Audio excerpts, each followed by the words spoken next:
good to have you with us today. And welcome to this month's Intro to Admissions Counseling webinar session. I think we can probably just sort of go ahead with some of the housekeeping, getting things rolling, even while people are still logging in. So for those of you that I don't know, my name's Palmer Muntz, and I am the Professional Development Co-Chair for PNACAC. And Ray, why don't you introduce yourself to them? Hi, I am the other co-chair for PNACAC Professional Development, and I am a high school college and career counselor, and I am at a relatively new school in Meridian, Idaho called Owyhee High School. So glad you guys. And if any of you have the Boise area and you haven't been to Ray's High School, you definitely need to put it on your list. So I welcome you. And then Erin Jensen is with us as well. And Erin is our tech chair for PNACAC. So she makes sure that we don't screw this up too badly. You want to introduce yourself, Erin, real quickly? Now you've got your camera off again. Sure. I have my dog Bingo with me here as well. My name is Erin Jensen. I'm the tech chair for PNACAC, and I am moving into an independent counseling role, but I have worked about 15 years in admissions previously. So glad you're all here. This is really important information. So thanks, Erin. A couple of sort of housekeeping things. Your microphones are turned off, so we won't be able to have, nice back and forth, but the chat function is open, and so is the Q&A. And so please feel free, feel free to put questions, comments into the chat. In the Q&A, you do have the option to ask a question anonymously.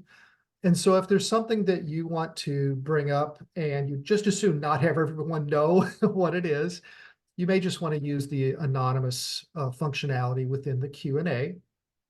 And Erin and Ray and I will kind of keep an eye on those and can insert the questions or respond to them.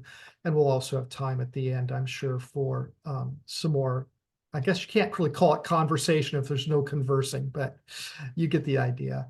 So as we planned out our series of webinars for the year, it seemed likely that right around now, many of you might be feeling burdened or burned out and buried. You may have just spent a month or two on the road away from family and friends most of that time, and then you return to your office to a mound of applications to read, or you're really hyper aware that you've got all these students you met on the road that you should be following up with. And then on top of that, the sun is gone and the weather's chilly and basically life just sucks, okay? And so we thought it might be a good time of the year to spend some time talking about how to care for yourself and how to avoid burnout. And at the risk of sounding like a suck up, the first person I thought of when I thought about who could guide us through this kind of conversation, this topic, is my director of admissions, Anna Gagne-Hawes.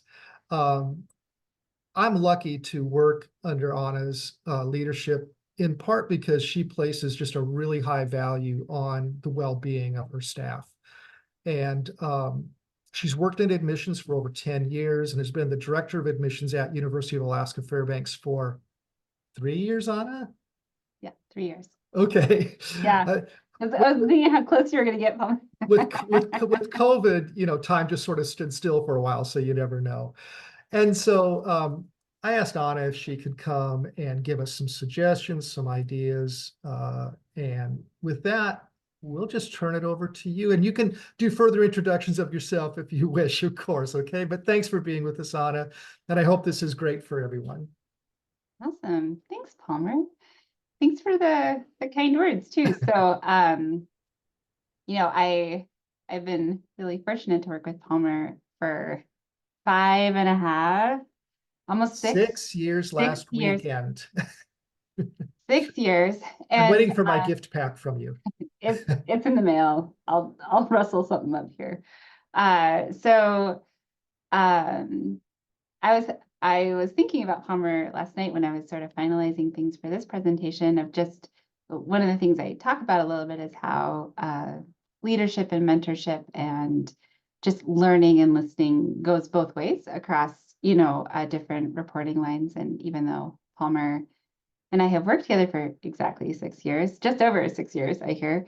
We started as colleagues, and even as I transitioned into a supervisory role, I still have leaned on Palmer's wisdom and life experience so many times. And so it's a good back and forth. And so feel equally lucky to have you, Palmer. So I was going to share my screen with my super great PowerPoint I've made. But I just, for those who, I saw a few names in there, a few names I feel like I recognized in the attendees, but I am a very casual presenter, and I am a very, just in general, casual person.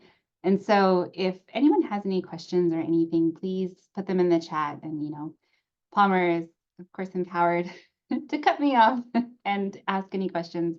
I always would love for people to leave any presentation I do with their questions answered, or feeling like they've been able to get what they need out of the information or the time that we've spent together, much more than I would rather get through all of these slides. So please, you are empowered for the next hour and 22 minutes to ask as many questions as you want, and to, ask for other clarity or just anything at all. Hour and 22 minutes? Will that be nonstop? I'm talking for an hour. You said there was no Q&A, so I'm just going. My monologue is set.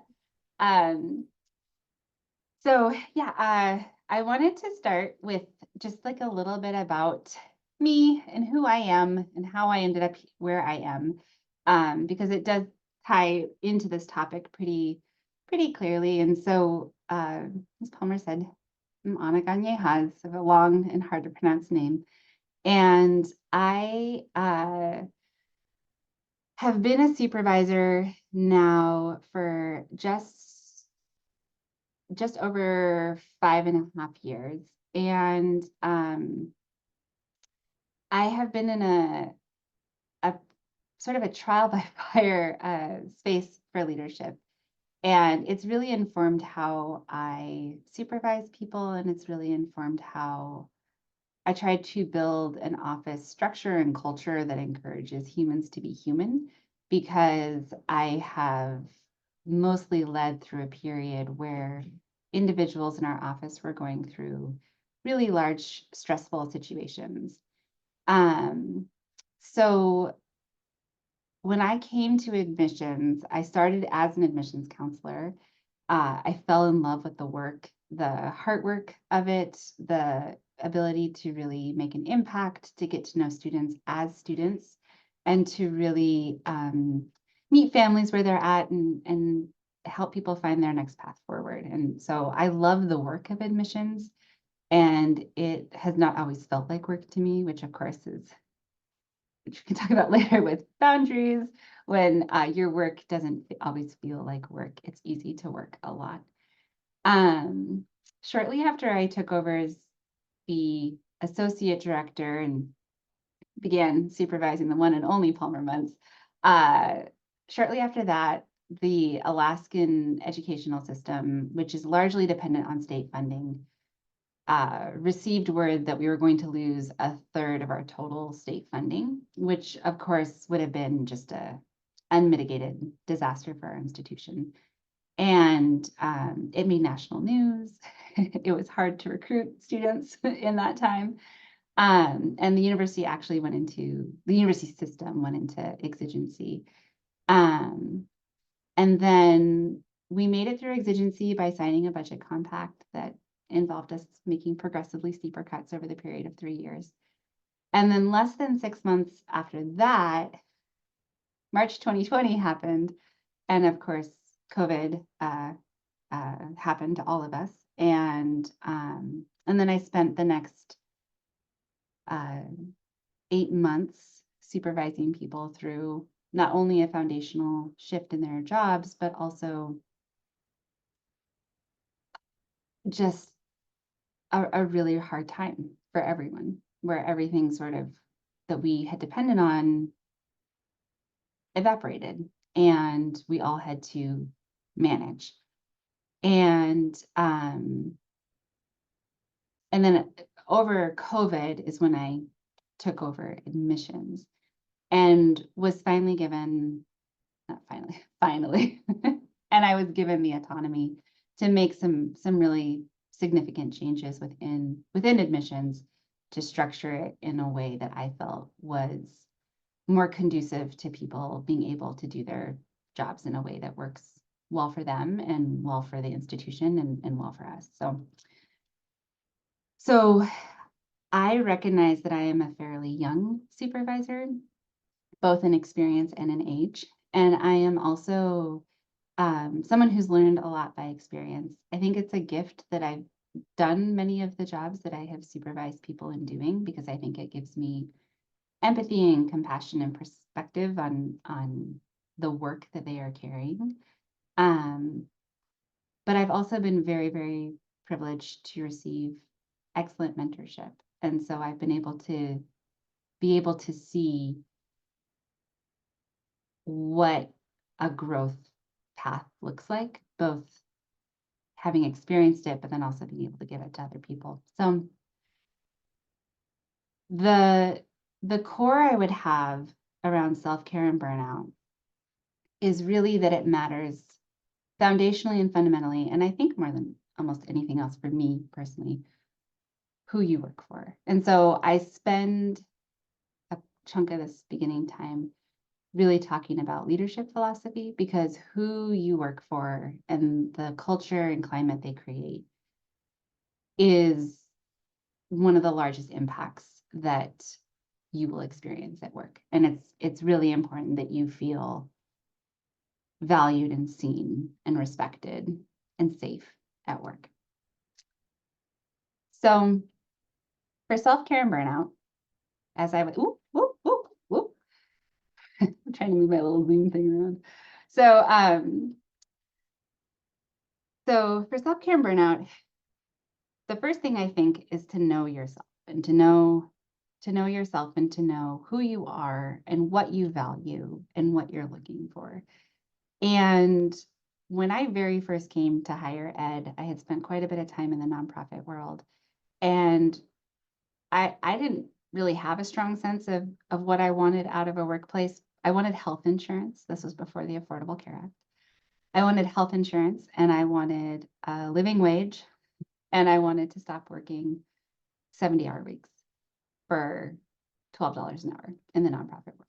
So that was what I wanted. I didn't really have a sense of what my values were, or what I was looking for long term in a career path. I really was just here to get some financial stability in my life. But the longer I supervise, the longer I'm in sort of a bureaucratic structure, the more I think it's really important for folks to have an idea of what really, really matters to you, because it will guide not only the conflict that you will have with other individuals professionally, it will really guide who you want to work for, because it's very helpful to have values that align with the individual you report to or your leadership structure in general. And so I put core values on here because I think core values are something just that I have found very interesting, both in asking other people to do those sort of workshops, but also doing them myself. But StrengthsFinder is another really common one. Palmer has talked a lot about StrengthsFinder within our office.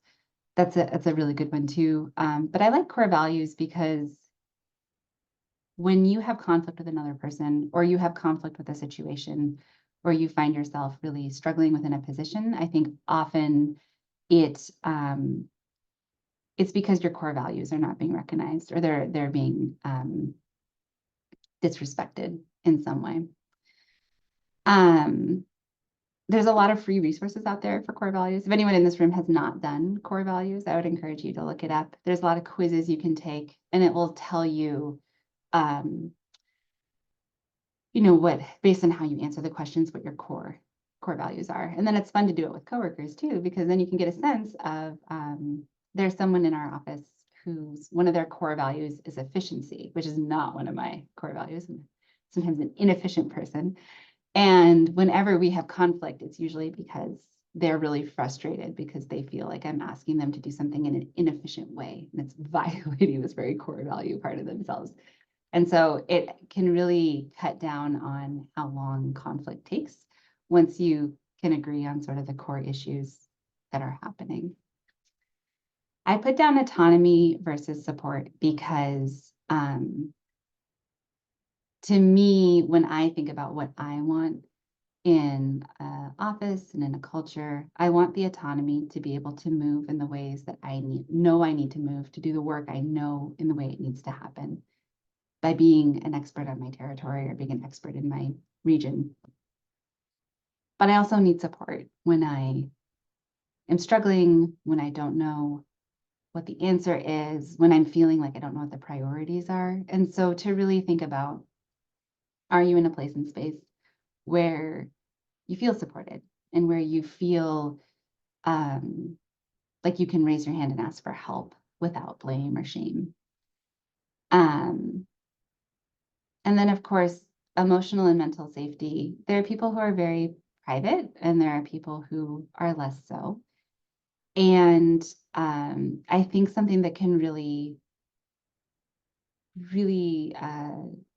keep burnout from creeping in is when you feel safe in a space where you can not be your best, where you can be human, where you can make mistakes, where you can be struggling for whatever reason.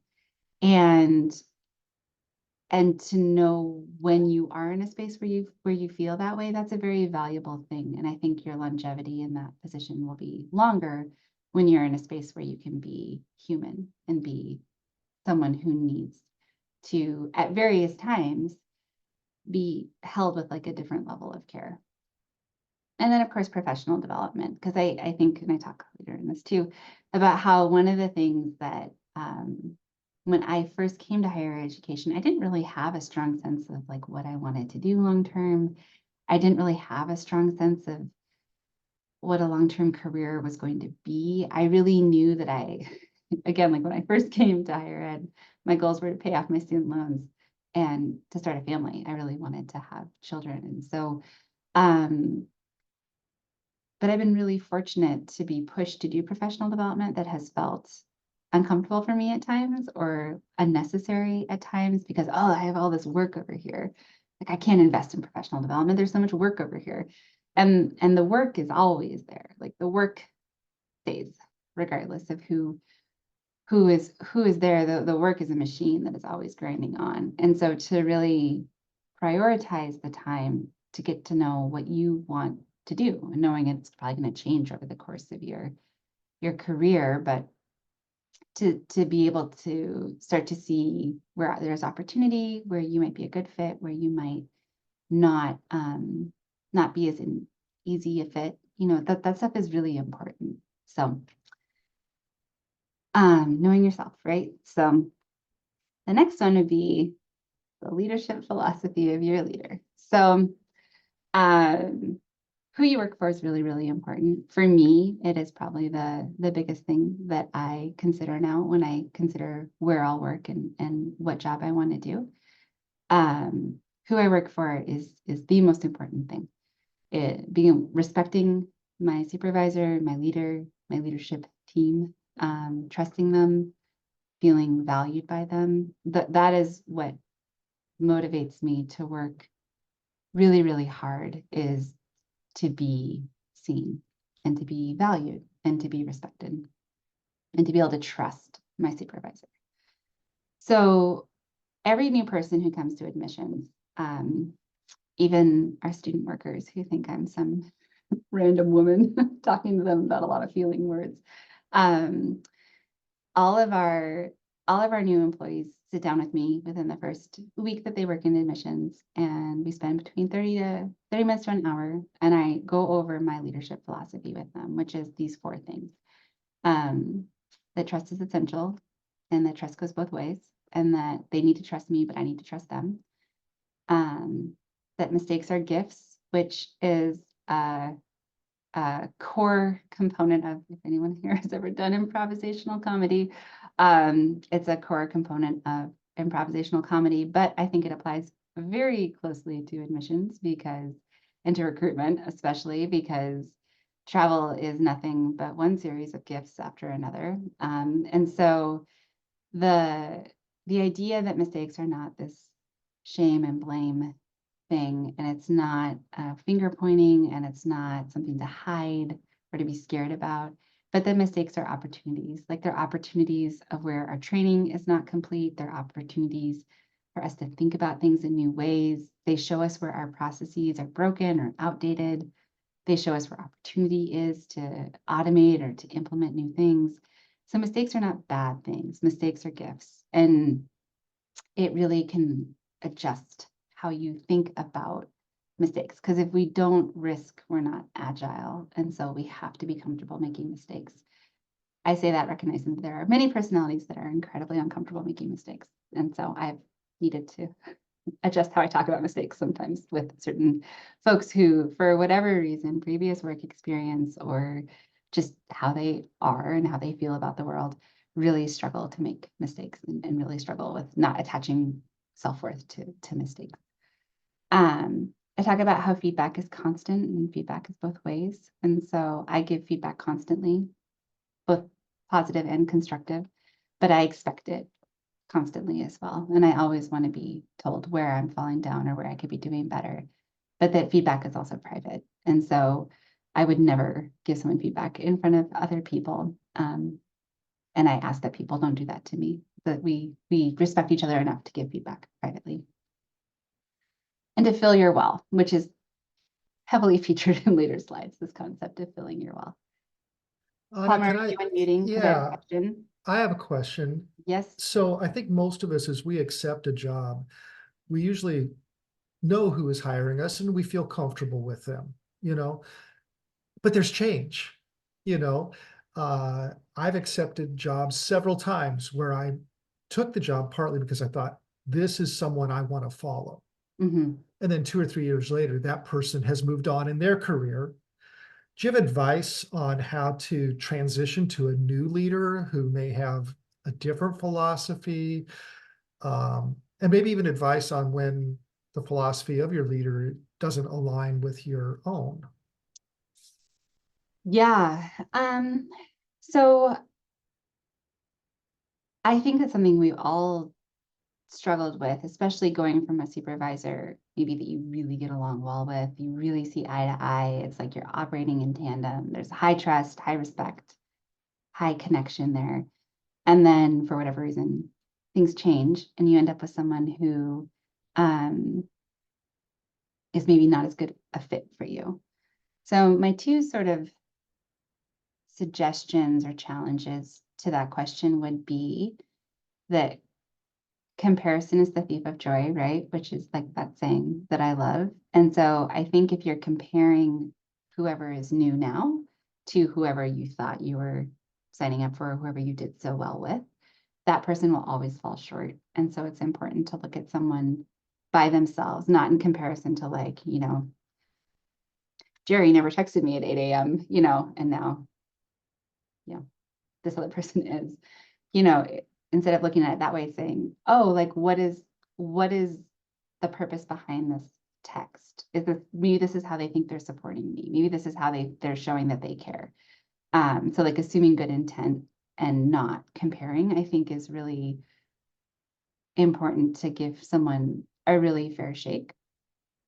That said, there are offices I've worked in, and when my supervision has changed, I have given it a year because I think a year is fair. A year is like, I don't like this.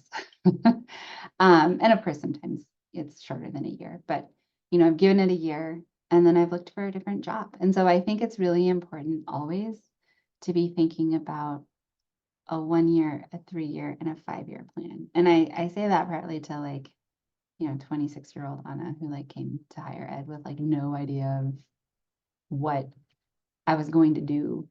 But I think it's really important to have a plan and to always be thinking about, especially in the role of an admissions counselor, a regional recruiter, someone who's really on the front end, but you have such a wonderful perspective on all these positions on the back end, and you're working with all these individuals who are at the high school level or who are independent high school counselors. You're seeing all these different roles and all these different career paths, and you're given such a window into what you think could work for you or what might be exciting for you to try, or what looks like, if you're someone who really likes routine and really struggles with travel. And that would be me, who traveled extensively for periods of my time in admissions, and I really struggled with it. So something I was really interested in finding long-term was a job that had a little bit more structure and day-to-day stability. But I also supervise people who travel is their favorite part of the job. So they're trying to find, their 1, 3, and 5 year plan is how do I find a career path that allows me to travel really substantially, but takes into account my accrued skills, my accrued wisdom, my accrued knowledge base, and to be advancing in responsibility and compensation and all those things that we want to be able to do. So fill your well. I talk about this a lot later, but fill your well is really, it's self-care, right? So I use this phrase as kind of shorthand from a friend of mine who had a saying of, it's not her saying, she learned it from someone else. I don't know who it's from, but I think it's just a saying of, you cannot give from a well that is empty. You have to fill your well. And I think it's so, so important, especially with admission counseling and regional recruiting, because every time a student comes to you with a question, it needs to be the first time you've ever heard that question. And you need to respond like it's the first time you've ever heard that question. And you need to treat them with the same care and compassion that you would want to be treated with if you were scared or overwhelmed or hadn't done what you were supposed to do and really embarrassed about that. And so these are jobs that there is so much emotional output. You are catching students, you are talking to students and their families, and you are really pouring into the job. And so it's really important to ensure that your well is full, and because you can't give to people when your well is not full. The two other things I put on here that I think are just important, they're my they're my leadership philosophy. I've stolen both of these things from other people, but they're also, I think, good guides to just, I think they're important. So this is a saying that I heard, I think it either a NACAC or a PNACAC conference. It was a quote someone had on one of their presentations, and I loved it so much I took a picture of it. But it was a leader at an institution had always said, they were like a vice president of enrollment or something, and they always said, take care of yourself, take care of your people, and take care of the institution. If you do these 3 things, the rest will take care of itself. And I have found that to be, over COVID, I had that, next to my computer of just, it was like my guide of how to handle situations and how to, be present for people as they walked through some really, really hard things. And then assume good intent. And so assume good intent, that is where I first learned it was 4 years ago at a Indigenous student workshop, and they shared a series of bullet points from Indigenous knowledge bearers from different rural Alaskan communities. And the number one thing in just in communication and leadership and in everything, is to assume good intent. And I can always tell when my well is low because I stop assuming good intent in other individuals, and I start getting really frustrated. I start being really comparative. I start being really petty. And when you really reframe everything through a lens of assuming good intent, that everyone is doing their best, that everyone is human in this world, that everyone is carrying stuff that you don't see, it is fundamentally life-changing professionally once you begin to assume good intent. Every time I am at work on less than 3 hours of sleep, because I have many young children, I always am sitting in these meetings and just like, I am so tired. I'm so tired. I'm so tired. And I just need people to be kind to me. And I'm really struggling to even be here. And then I'm like, in a meeting, I'm like, I need to assume everyone else is as tired as I am, and everyone else is struggling to be here. And maybe someone got some horrible news right before this call, and they don't feel emotionally safe in their workspace. And so they can't tell their supervisor that they're just going to go and they'll be back in 3 hours. And they don't have that trust relationship where their supervisor is like, of course, I got you, go. We'll follow up later. Like, it's fine. Take care of yourself. Like, maybe they don't have that. And so maybe they're forcing themselves to be in this meeting totally overwhelmed and not doing well.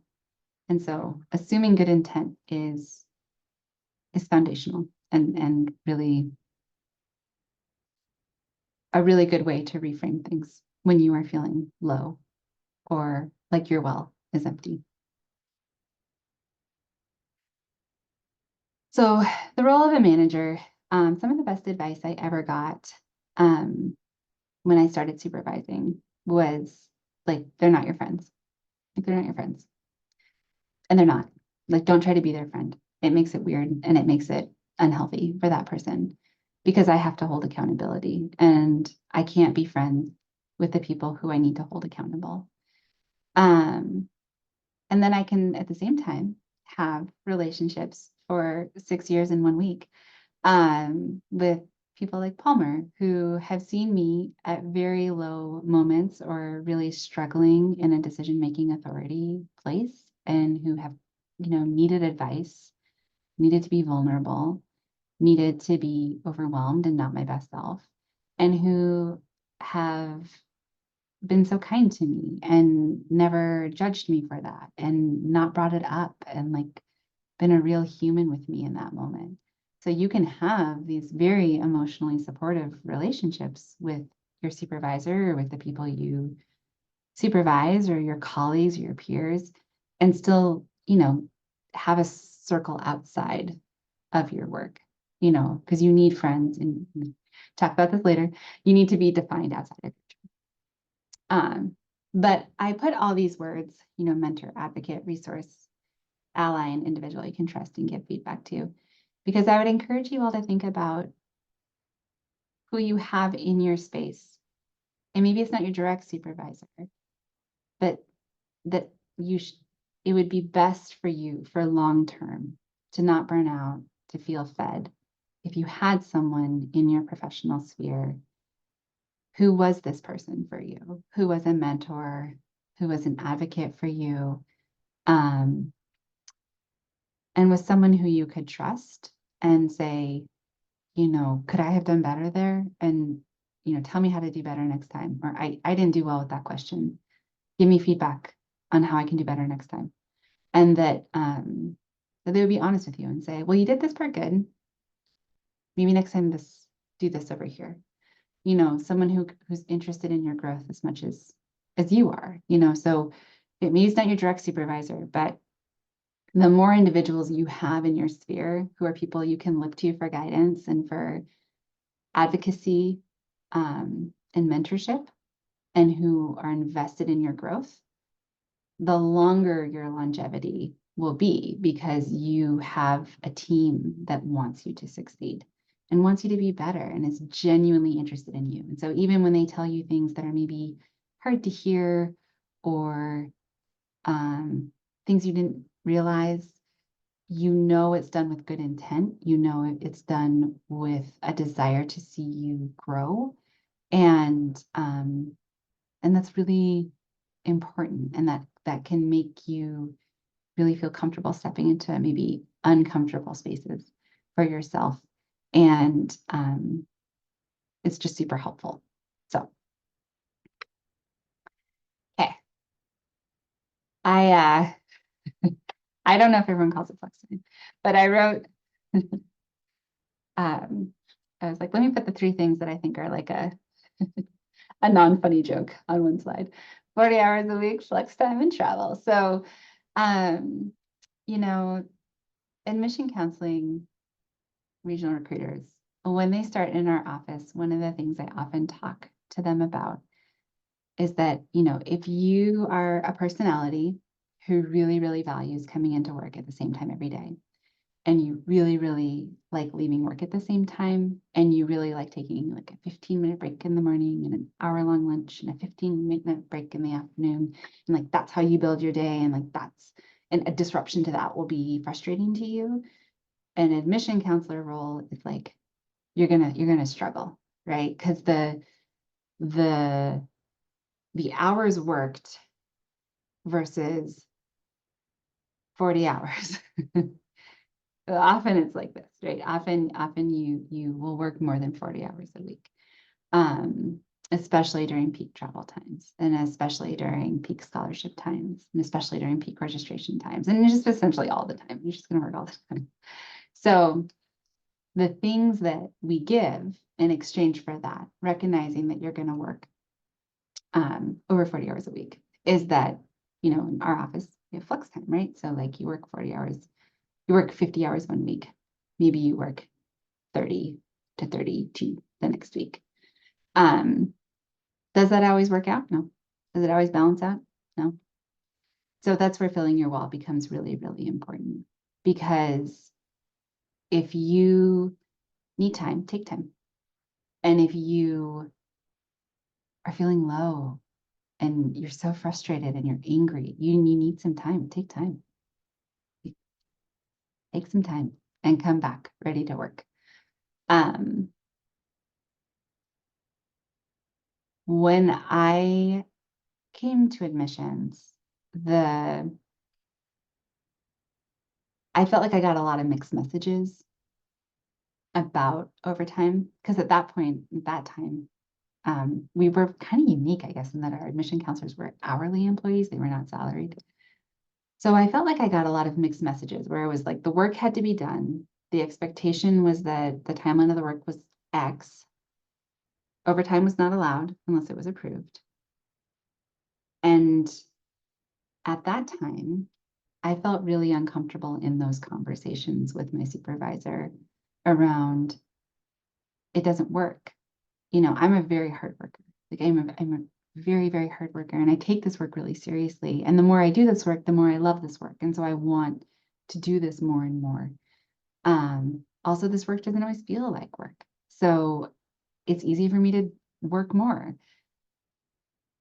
But I also am working unpaid overtime. And so how does that work? And something that I'm conscious of now in the position I'm in is that when I was an admissions counselor having those conversations, brand new to the job, really wanting to be successful at the job, really wanting my supervisor to be impressed by me, the power imbalance in that conversation was, I just was like, I was scared I was going to lose my job if I didn't meet the expectations and timelines that had been set before me.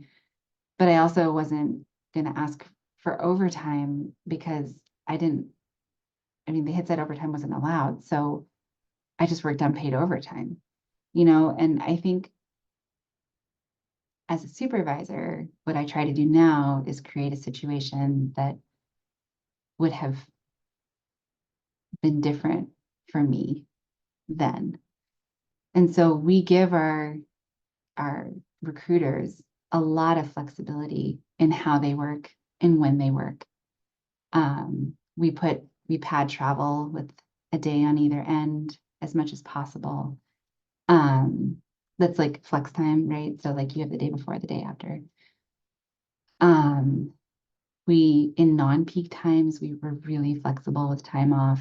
You know, we really try to make sure that folks have their well as full as possible. Travel's brutal. And I think when you don't do it, it sounds like it's a really fun, good time because you're just traveling around talking to students and it's super fun. You're in a rental car. And then like what in actuality is you're like flying like wild flights and like eating a lot of sushi from Target in the parking lot. And I'm kind of wondering about, you know, how much more gas you have in your tank, you know, like both literally with the rental car and like figuratively with the job. And so I think that again, to me, it always goes back to like, who do you work for and the office culture you work in? Because if you are in a job where you're being told to meet unreasonable demands and you don't feel safe or secure to talk to a supervisor about how this is causing you real emotional and mental stress, and you're not being encouraged to fill your well and you're being shamed for filling your well, I would encourage you to look at the culture where you're working and maybe there's a different space for you that might be more healthy. Like, I think that there are some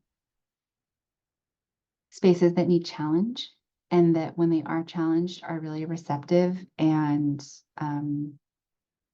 open to that conversation. I think it's a real argument for people who've done the work to know the work. So that they have more empathy and compassion when people raise their hand and ask for help. And I think sometimes there's folks who are removed and, you know, when challenged are like, oh, of course. Oh, of course, right? Like it happened with me very recently when we have a new associate director and she came to me about 3 months into the job and was like, we have to, so I'm making it sound like we give a day before and a day after. That's new, that's recent. So she came to me and said, like these trips need to be padded. This is unsustainable for the team. Like we need to give people time off on either end of a trip. And my response was like, oh, of course. Like, yeah, for sure. I didn't even think of that. Like, I didn't think of that. But now that I'm actually thinking back to it, yeah, that was really hard when I was an admissions counselor and I had to like fly. I mean, because we're in Alaska too. So like I had to fly out on a red eye and then, you know, come back. You know, and so it was a good challenge for me. So I think there's also opportunities to ask for that flexibility or to advocate for yourself. And sometimes people are the best of meaning, the best of intention, are unaware, right? So again, like assuming good intent, it could just be that someone's unaware of the strain it's causing their staff or you personally.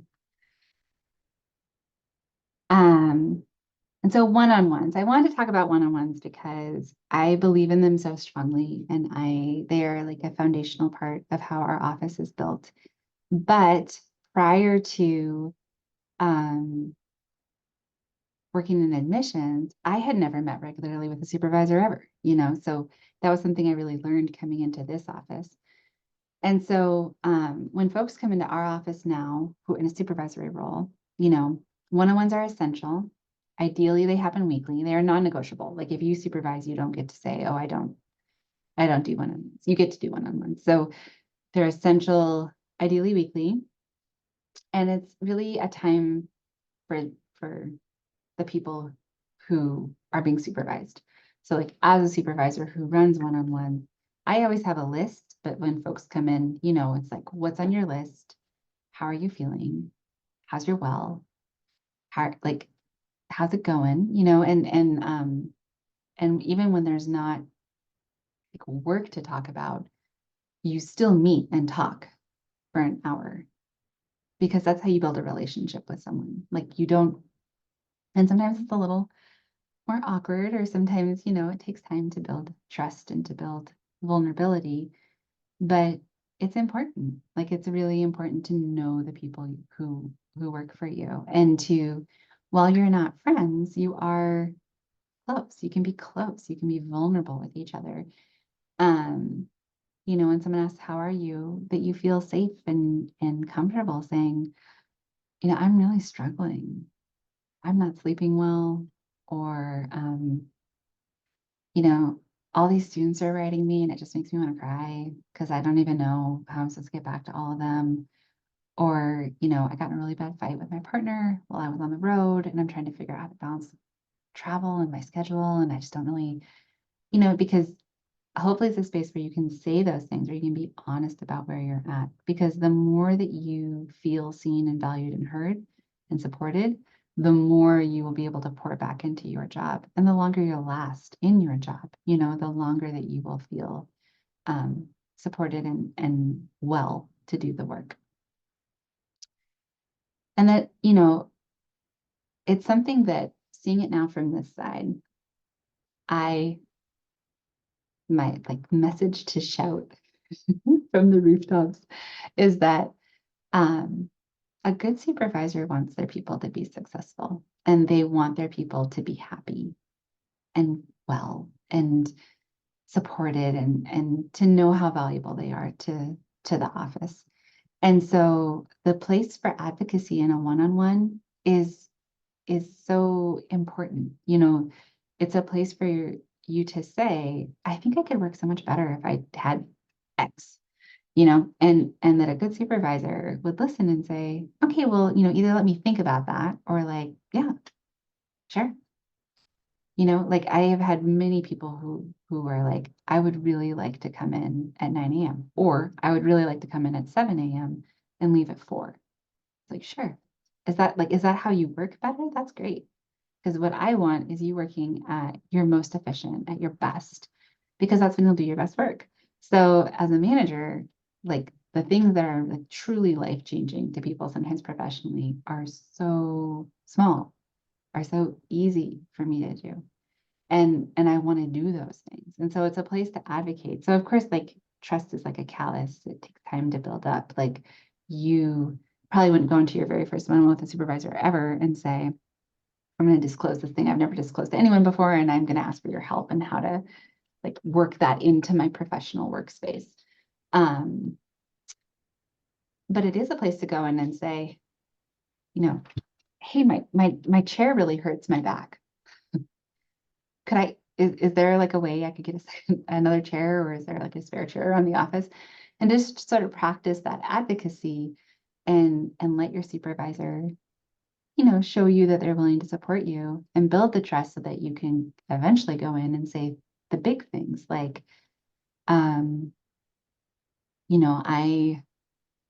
I have had to tell a supervisor who was a fairly recent supervisor to me that I was pregnant completely unexpectedly. And I was going to have to take a maternity leave in August. And I was really scared going into that, because I was like, here we go. I here I am, please be kind. And they were, and it really, strengthened my just loyalty and trust in that person, of, that they were just kind, and that I was safe with them. And then I, of course, feel motivated to work much harder for them, and to really, build more trust, that they can trust me because I've been able to trust them. Palmer. So Anna, I feel like probably the biggest service you're providing today is, I'm picturing that many of the people who are here for this webinar are a few years from now going to be supervising.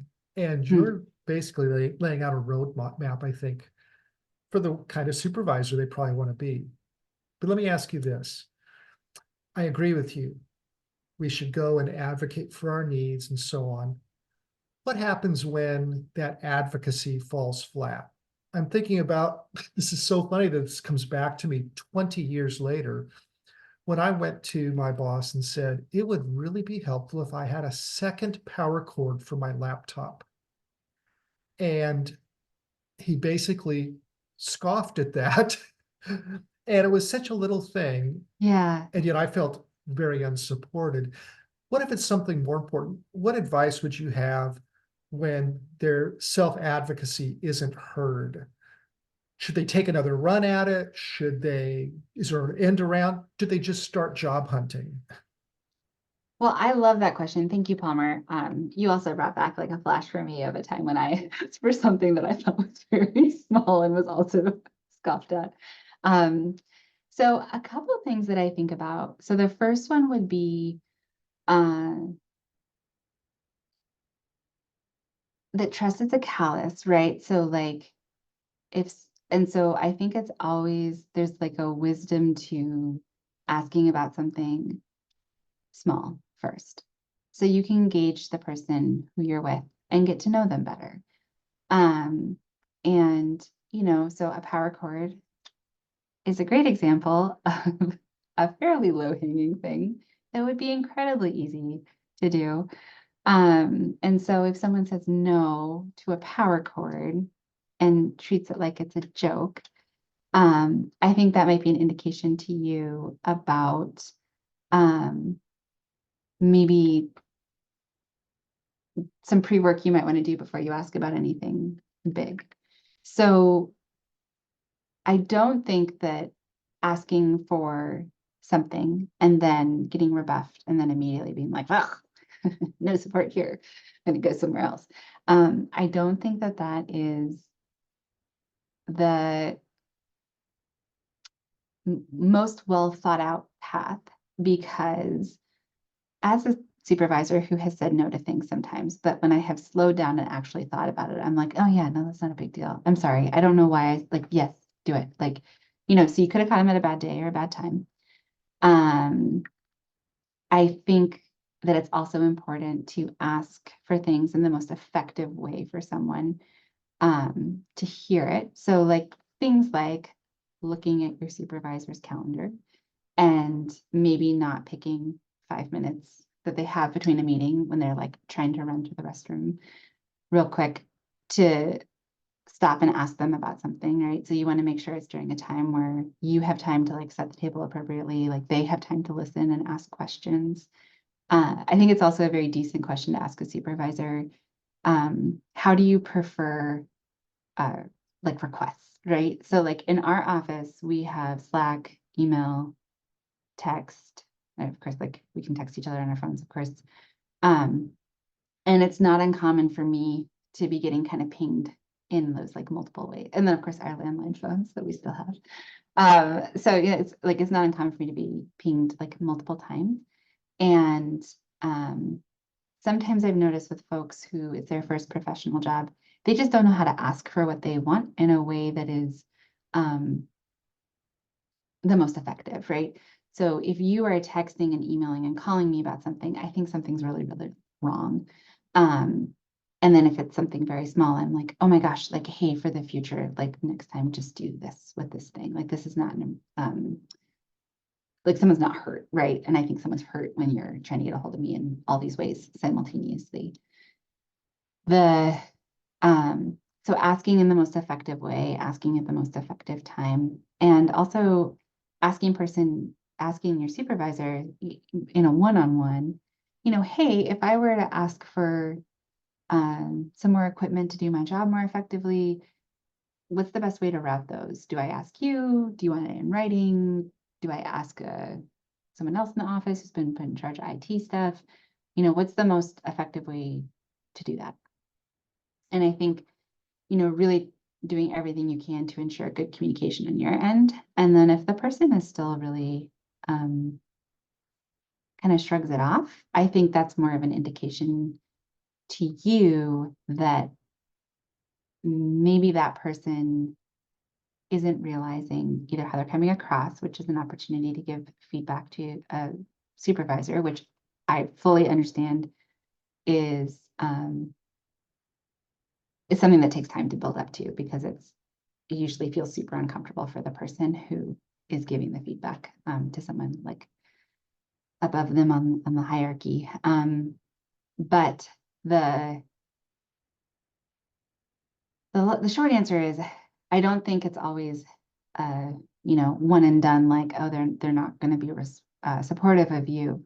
But I think it is an indication. I think it's also really another huge indication is how available your direct supervisor is to you when you are on travel. Because when you are on travel, in my very humble opinion, your direct supervisor should be on call 24/7 for you, because things don't go wrong at 2 p.m. They go wrong at 2 a.m. or 4 a.m. And that's when you need to call someone and say, hey, what do I do? And, you know, your supervisor, a good supervisor, is present for you. Even if they're just like, just book another hotel room, you know, if something happened with the hotel room you're in. All right, so conflict and resentment. So resentment, I think, is like the seed of the fruit, or the fruit plants of burnout. It stems from resentment of not being listened to, of not being supported, of feeling overlooked, feeling taken for granted, feeling like you're working for, you know, not being valued, you know, is I think the core of a lot of resentment. And I think a really unproductive culture around mistakes also feeds into a lot of resentment. So I think conflict with civility is a word that I heard a lot, or not, it's not a word, it's a phrase that I heard a lot when I was stepping into a supervisory role. And I will say, just as an aside, not knowing how many folks are in the room, 17 are in the room right now. I just see your names, I don't see you. But I will say, as an individual who is in age younger than several of my peers, and who I identify as a woman, and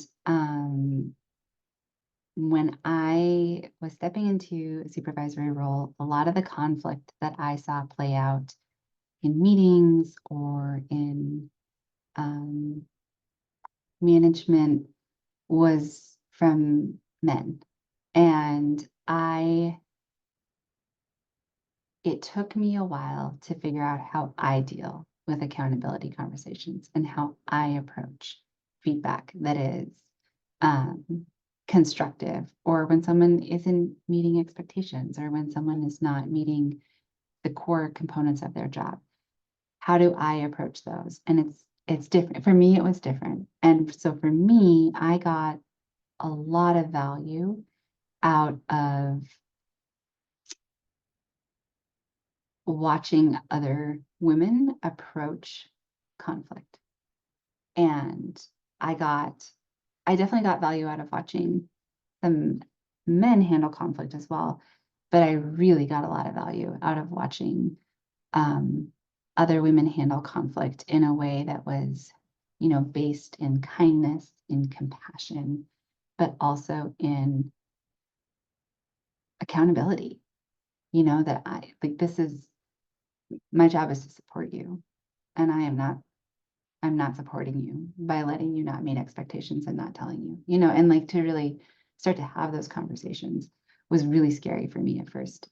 But it's another callus, right, that you build with time. And so I think conflict with peers, conflict with your supervisor, I think a lot of conflict is diffused often by assuming good intent. Because often, like, especially with peers, often it's just other people who are carrying a lot. Sometimes stuff gets missed. And it's always best to assume that someone thought they were doing the right thing, or thought that they were helping, and before you engage in conflict. And so then how you approach the conflict is not like, you always do this and you never help. It's more like, hey, when this happens, this is the effect, and I'm feeling a little frustrated about it. Like, could we talk about that? Like how to go about that? And like, I want us to work really well together, and I really respect you, and to just like frame it in a really positive space of, we want the same thing, right? And then conflict with your supervisor, I think is is healthy. Like, I think, like, if I am in a little silo and I think everything's fine and I think everything's good, and I just keep giving out all this work and everyone's doing this work and everything's fine, that doesn't, I'm not actually successful then, right? If I'm misreading the team and if I am only being told good news and if I am not aware of what's actually happening. And so I want to give tasks and for people to push back and or people to for me to make a decision and someone to privately and respectfully follow up and say, hey, I think you're missing the mark here, and this is why I think you're missing the mark. I will call out that Palmer and I have conflict all the time. But it's with respect, and it's with a mutual understanding that we both want what is best for our students, for our staff, for each other. And so it doesn't feel like conflict in the sense of like there's a real productive element to conflict to keep resentment from growing. So feedback. You know, I would say that like probably 6, 7 years ago, I didn't respond very well to feedback. I mean, I responded great to positive feedback, but constructive feedback, I definitely struggled with. And I think there's something about people in recruitment, right? Like we're all kind of competitive and we're all like we want to be the best and we want to like do well. And so I think it can be hard to get feedback that's not constructive or that's not positive, right? But I think one of the biggest values that I have received is receiving feedback in the moment that you don't have to respond to it in the moment. Like a perfectly reasonable response to feedback is to say, thank you for that feedback. I'd like to sit with it for a little bit before I respond. That's fine. That's fine. Go think about it, right? Definitely just my own 2 cents on feedback is the feedback where you're like, that causes the strongest defensiveness in it is often rooted in the most truth because that's where that reaction comes from. But to have peers, to have community that you can process feedback with.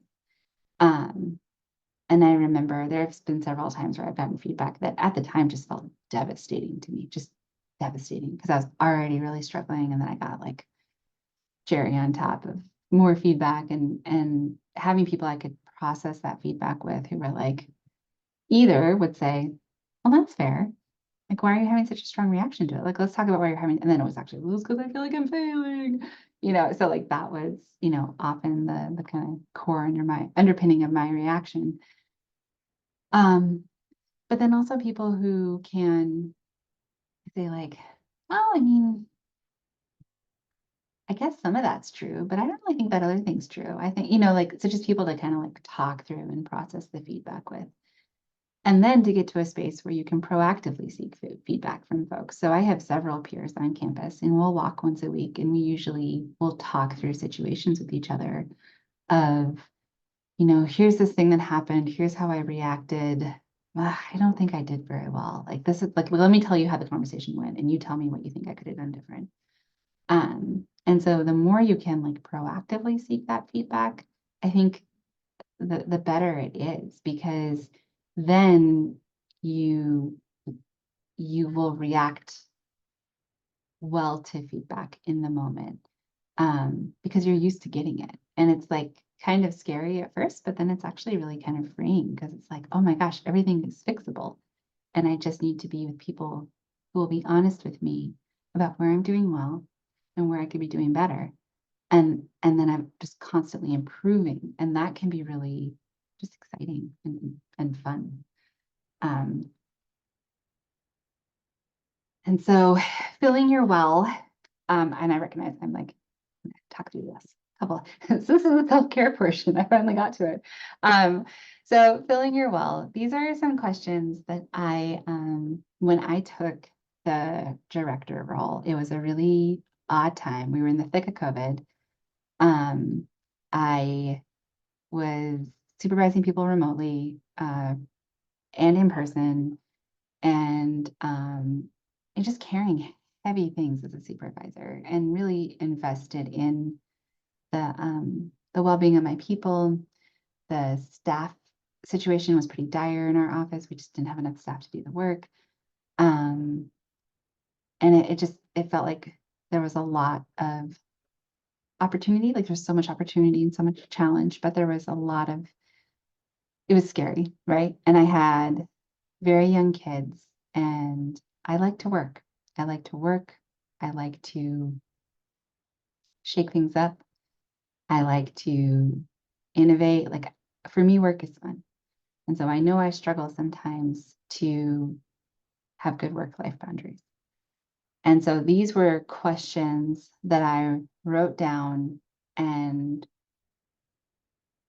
revisit fairly frequently to ensure that I'm not losing myself to my job, and that I have a sense of self that I sustain outside of work. And so, who am I outside of work?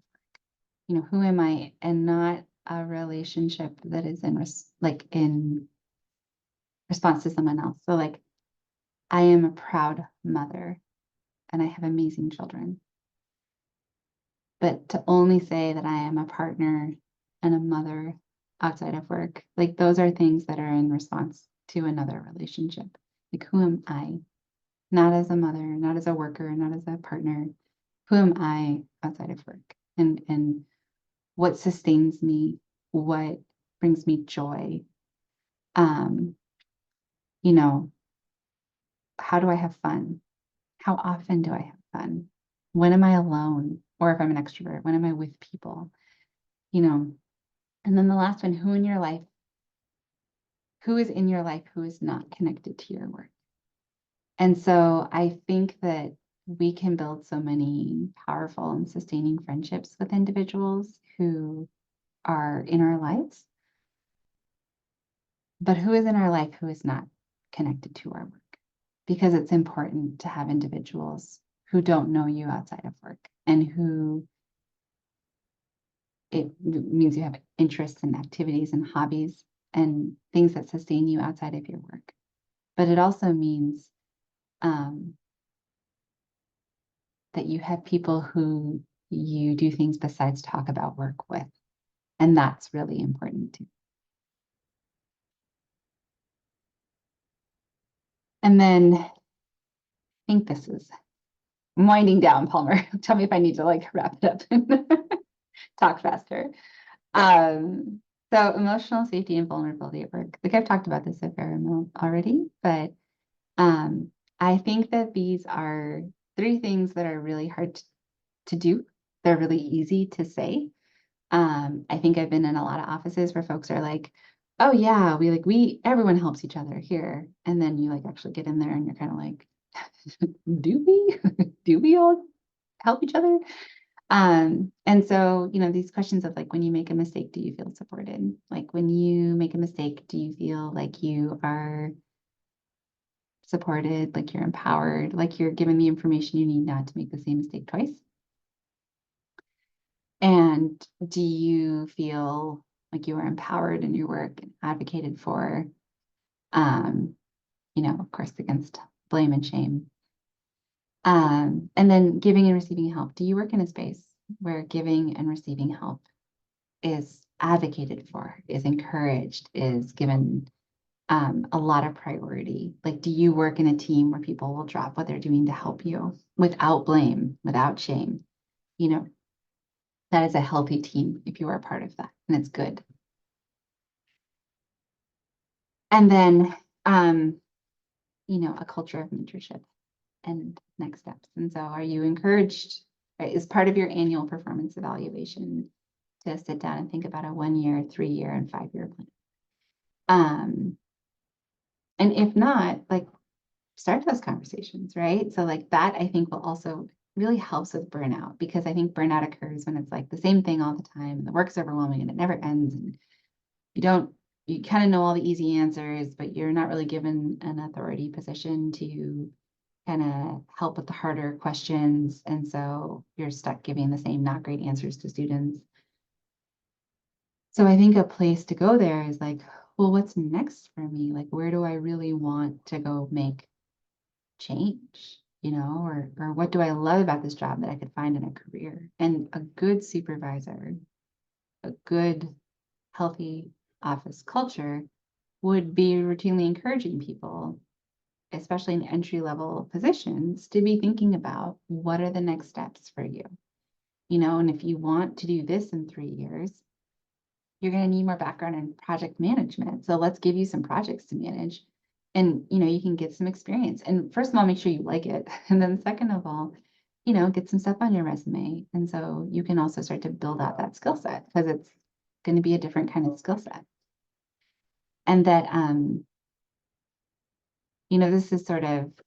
this might be a little pie in the sky for some things, but I think a really healthy thing is to always actively be planning the next position that you're going to be in with your supervisor. Most people who leave admissions, our Office of Admissions, we start working with them between a year to 6 months out of when they're thinking about leaving. And that's healthy. Like, that's good. That's not bad. Like, most people are not admissions counselors for 42 years. So we want to, hire you. We want to mentor and build you. We want to empower you. And then we want you to move on to the next thing. And so I think it's very, very healthy if in a performance evaluation, with your supervisor, you're like, I think in 3 years, I really want to do X. And I'd really like to start to build out my skill set to get there. And then that can really help with the burnout too, because you're not stuck where you're at, and it's not awful and not going to change. It's the future is really bright, and it's really positive, and it's right around the corner. 1 year, 3 year, 5 years, that's just not that much time, and there's so much exciting skill building to do in that time. So this is my last slide. This is my last slide. So in closing, my words to you are that you deserve a job where you feel seen, valued, and understood. You deserve a job where your mistakes are seen as learning opportunities.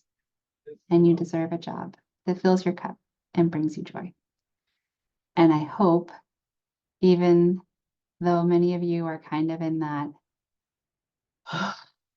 of fall travel being done, I hope that all of you come back in January to a place where you feel seen and heard and valued. That's awesome, Anna. Thank you. Huh. I think that was the Bob Ross of presentations. I don't know about everyone else, but I feel like I've just been enveloped in a warm hug and everything.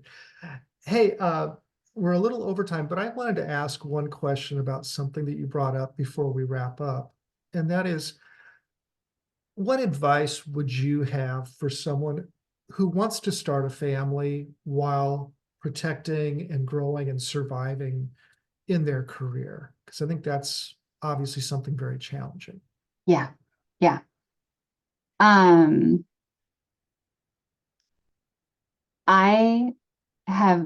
My advice is to find a supervisor who believes in you and who sees your true potential.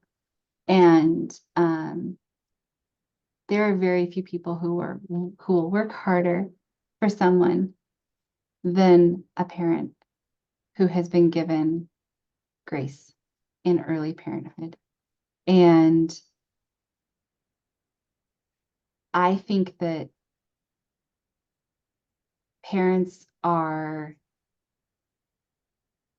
it's really hard to be a working parent. You and I are both working parents, we know this. So it's really hard. And what I have found as a supervisor is that the more I can be flexible and like, your baby's sick, like, stay home with your baby. Like, it's fine. Like, we got you. You work as part of a team. Like, stay home with your baby. You got a flat tire on the way to something, go fix your car. Like, it's just the more that you have a supervisor who sees you as a human and who is invested in your success, who will be kind and gentle with you in like right before and right after you begin a family, which are like very stressful times, and work is not always the most important thing on your mind because you are starting a family. Someone who sees your potential and will advocate for you, like that is the thing that for me has allowed me to be successful in taking on increasing responsibility and having 2 babies over the course of that time. Thanks. I hope everyone found that to be encouraging and helpful. Thanks, Anna, very much for giving us your time, putting this together for us. I'm going to turn off your screen sharing, and I'm going to switch sorry, Palmer. Yeah. No, that's fine. I'm going to switch to one of my screens as we wrap up. And I wanted to mention a couple of things to you. One is, again, the recording for today will be available in the next few days, so please feel free to share that with others in your office. I wanted to make sure that it's on your radar that in May 22nd to the 24th, will be our annual PNACAC conference at Willamette University in Salem. Start talking to your boss now about letting you come. It'll be a great experience, nice way to connect with people on both sides of the desk. One of my arguments for why you should be allowed to go is because it's a great way to connect with high school counselors. And then also, July 24th to the 26th at University of Portland, we'll be holding our Summer Institute for Newer Admissions Professionals. Alongside the Middle Management Institute. We'll be doing it at the same time at University of Portland, and would love to have all of you consider joining us for one of those. Last thing I wanted to mention, and then I'll let you all go. Our next webinar is Thursday, January 11th, and our topic is going to be transfer recruitment basics. And I'm really looking forward to that because I think that's one of the most challenging aspects of college admissions is transfer recruitment. Rob Fittner from Portland State University and Jesse Sims from Northern Arizona University are going to be leading that. So with that, I'll let you go and say, have a great holiday season, find ways to relax and get refreshed. And don't worry if the gift that you bought for your significant other was perfect or not, because it's going to be just fine. Okay, thanks very much.